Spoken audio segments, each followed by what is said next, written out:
Have you ever wondered what games you should keep or you should lose?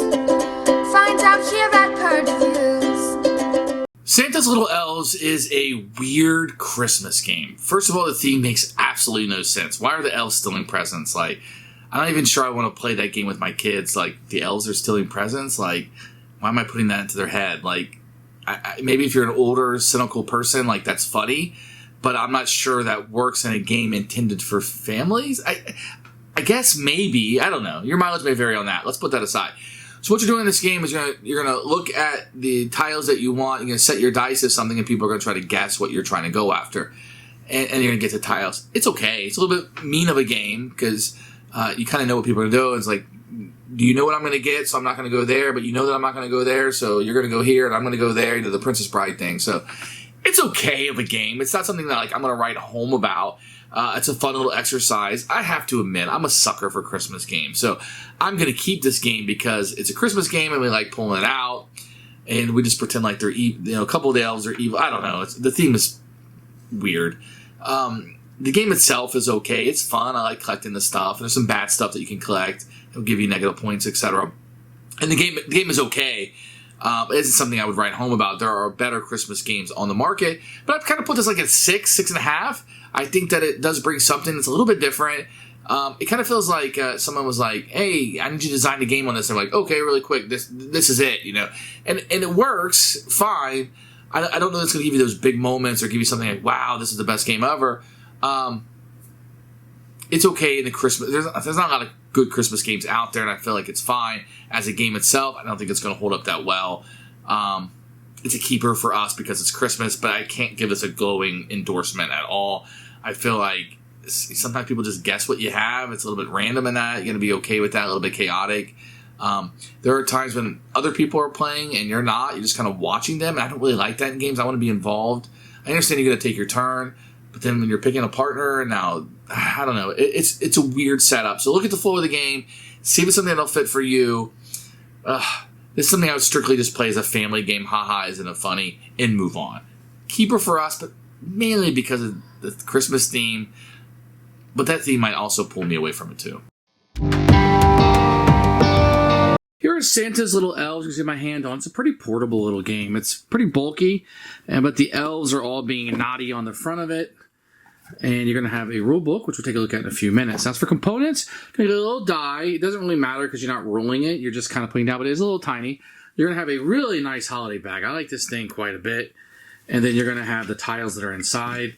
They're pretty good. They're pretty thick. They all have different things on them and icons and gifts and stuff. That's really cute. You're going to have a little small board. Now, if you have a regular size table, this is going to be a little small, to be honest. You're going to want a little portable, like a pub table to play this on or something. You really don't need this, but it is cute. It has little elves on it, etc. Very nice. Components are really good. Probably the best bag. It's really big. My hand can fit in here with plenty of room, so anybody's hand can fit in there. And it has a little the Christmas theme to it. Nice little touch. Here's a rule book. You can see the artwork from the front of the page. A little bit of an introduction to what story the elves are stealing stuff, I guess. And the components over here. You have a game setup, etc. And you go through a turn structure. Very, very simple game. Here's the final scoring, etc. What the special tiles do. If you need to reference those during the game, you can easily see what those do. And no player aid on the back. It's okay. It's a good rule book. You probably need less than 10 minutes to read through this.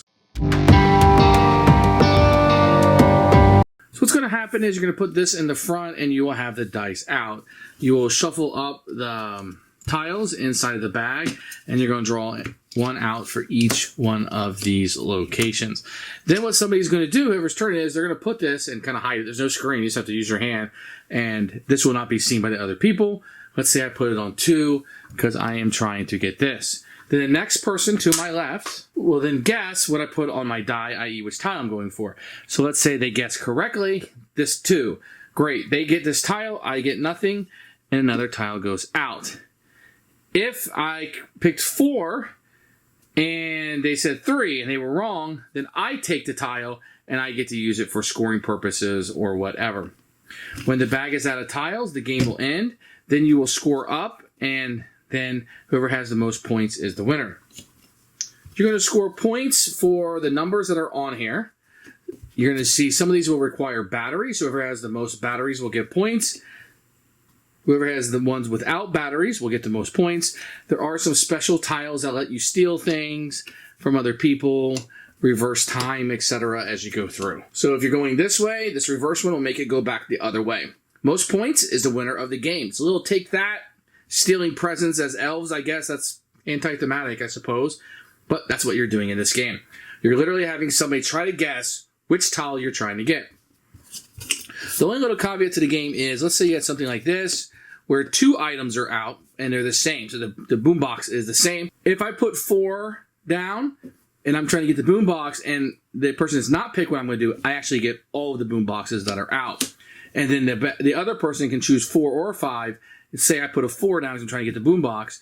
If they chose 5, it's a boombox. They're still going to get both of these. So it's a little bit risky to try to get things with 2 of these out. It can be a little bit risky. But if they know that it's risky, maybe they'll go for something else. And that's the whole bluffing aspect of the game. Who should buy this game?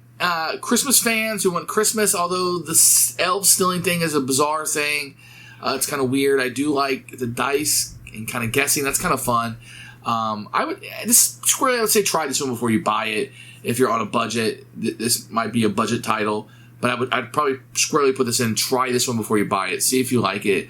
Watch the flow of the game in this review. This is one I hesitate to recommend, but it's kind of like right there in the middle for me. So we're going to keep it because of the theme, and we do like playing a lot of Christmas games, but I don't think it's something that I can strongly endorse.